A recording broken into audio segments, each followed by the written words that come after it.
So you've decided, that's it, I'm in. I'm all in on content. Maybe you got a story to tell, or maybe you need to make content because you realize you need to grow your brand. You want more subscribers, so you want an audience. Whatever the reason, you're making content. It's happening.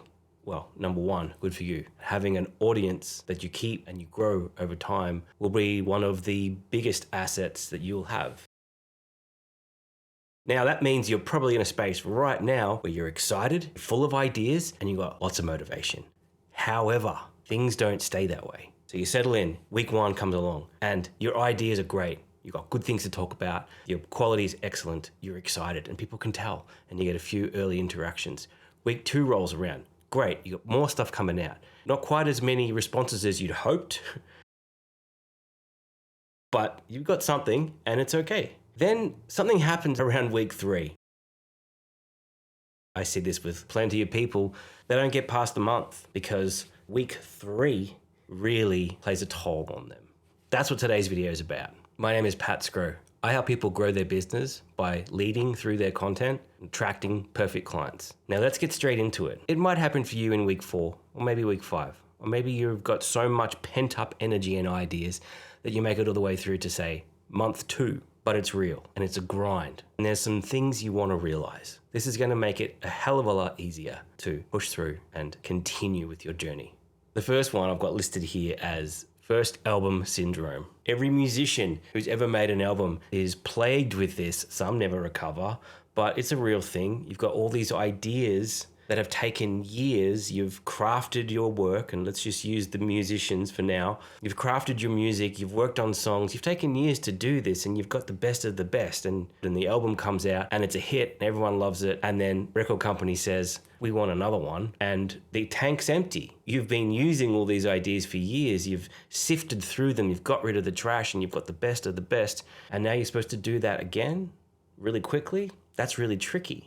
Same thing's going to happen with you in your content. All the best ideas you've got, it might feel like you've got lots of ideas at the beginning, but once you get through the first handful of them, you start to realize that the barrel's empty now. So first album syndrome is real. That's what you start facing around week 3. The second thing when it comes to content is seeds take time. And when you're putting out content, when you're creating things that you want people to consume and then take another action, when you're doing that, these things take time. We know this. But we're impatient. That has an effect on us. Our impatience has an effect on us. Now, at the beginning, first couple of weeks, that's okay, but it catches up. Our lack of patience chips away at us. Also, maybe you've got bills mounting. Maybe you've got concerns, financial concerns. You need these things to happen. And that's really challenging to deal with. And it takes up part of your brain space. That's the second one.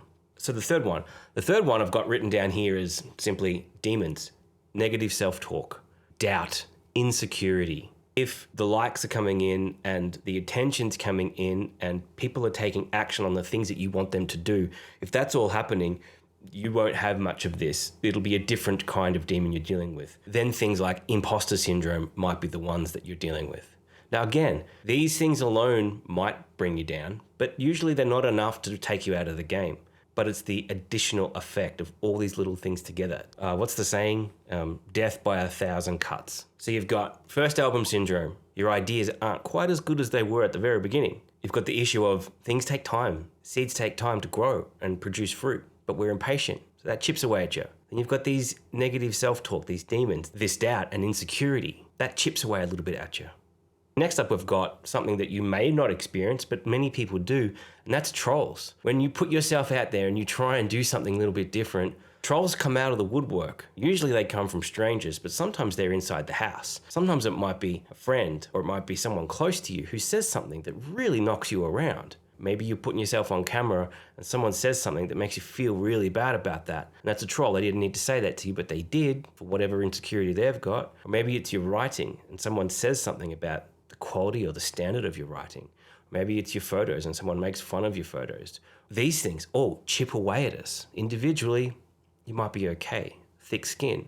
But when it all compiles together, it starts to slow the gears down. And it's the slowing of the gears that usually happens around week 3, maybe week 4, maybe week 5. But it's the slowing of all this stuff that does one thing. That one thing, that's the problem. It takes us out of the game. If we simply stay in the game, as Alex Hormozi says, the work works on us. We get better at ideas. So we start to get rid of first album syndrome. We start to create ideas, have an engine that creates good things and connects with our audience better. So we're talking to them more directly. And staying in the game, we get to be there when the seeds start to grow. We get to see these things start to take shape and the effects of the content start coming back. By staying in the game, we get to see things from more perspectives. So the demons that we have that are really scary, we would shine some light on them, see them from different angles and realize they're not as big as we thought they were. And they start to scatter. And staying in the game is the number one way to just crush those trolls. We've got to remember the main psychology behind why people do what they do, why trolls are there, why bullying takes place is they're dealing with insecurity. And when you continue on despite the trolls, people see that longevity, people see that growth, and they just become more and more quiet. So staying in the game is the name of the game. That's the point of this video. It's going to get hard. You're going to struggle to create interesting things, to put enough stuff out there. It's going to be difficult. How do we get through this? How do we make sure that the number one thing that's going to take us out of the game and put us on the bench and start to make us a bit more invisible to our customers, how do we push that away? How do we make sure that doesn't happen? Well, I've got a few things for you, but I don't like having lists and lists of stuff to do. That makes me resist, so I like to keep things as simple as possible. So I'm going to give you a couple of things here that are going to just make it easy. Okay, just quickly, do you get the weekly newsletter? If you're not getting it yet, pause this video, the link is below. It takes 3 seconds, and from this Saturday, you'll get useful marketing insights to grow a business that you'll actually love. No relentless hustle culture, no cold outreach, no doing anything that doesn't align with who you are. It's my free newsletter. It's called Coach Marketing Sucks. I'm super proud of it. Get it with the link below. Okay, back to the video. The first one is you've just consumed the information that you need to. Just simply knowing that this is the path, it gets dark around that corner, just knowing that is enough to change what's going on inside your mind, to start overcoming those things faster. All right, so that's our mind taken care of. It's going to be okay. Experience a little bit of hardship, that's not a problem. What's some practical stuff we can do? Well, if you haven't done one yet, make a series. Make a series of something. You can make a series out of anything, but if you don't have any ideas for a series, this one is really straightforward, and actually it opens up a hell of a lot. And that's the values series. So right now, you have values. You've got ways you like to run your business. You have things that are important to you. You have things about your business, your industry, that you think others do that are incorrect. You think others do that's unethical. You see other people do things that is maybe the long way around.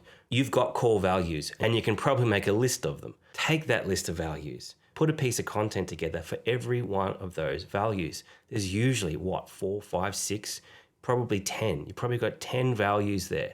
Now, if you're making one key piece of content each week, there's 10 weeks. You've just blasted through week 3, the challenging week, and it gives you something to pull you into the future. Say, for example, you don't have 10. Let's say you've got 5. You've got 5 values you've identified that are important to you, to your business, and you want to have customers that think like that too. Excellent.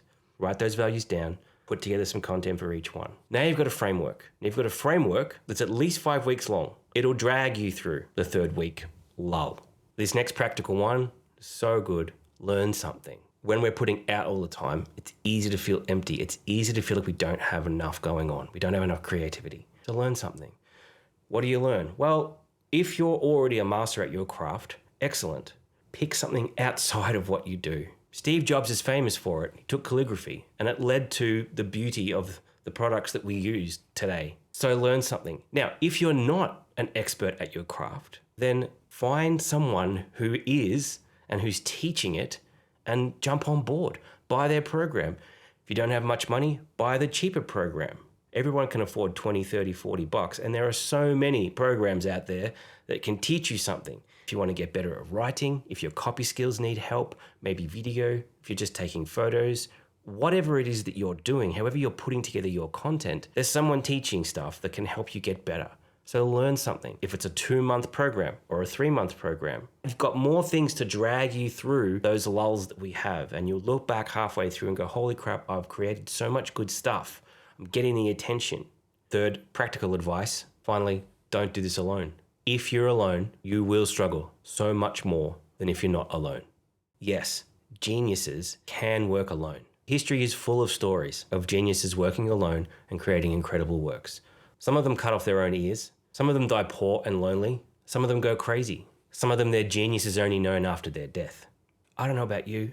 None of those things interest me. I would rather be self-aware enough to know that I'm not a genius and that I thrive in a network, in a community. People of the same interest doing a similar thing. That is so invigorating to me. So I put myself in situations where I'm going to be around other people, similarly minded, who want to go forward and do similar things.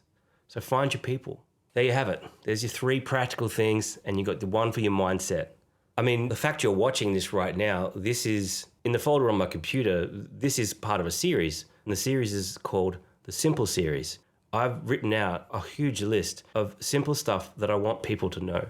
Now, my brother did tell me, he said, maybe change the word simple for fundamentals, fundamental stuff that people should know. And that's really good advice. Maybe I will change that. But on my folder on my computer, it's called the Simple Series, and maybe I'll just keep it at that. We overcomplicate this. We spreadsheet stuff and we think the spreadsheet is what guides us. It doesn't, it just measures. We give high value to things that do not generate large amounts of change. We struggle alone when we don't need to.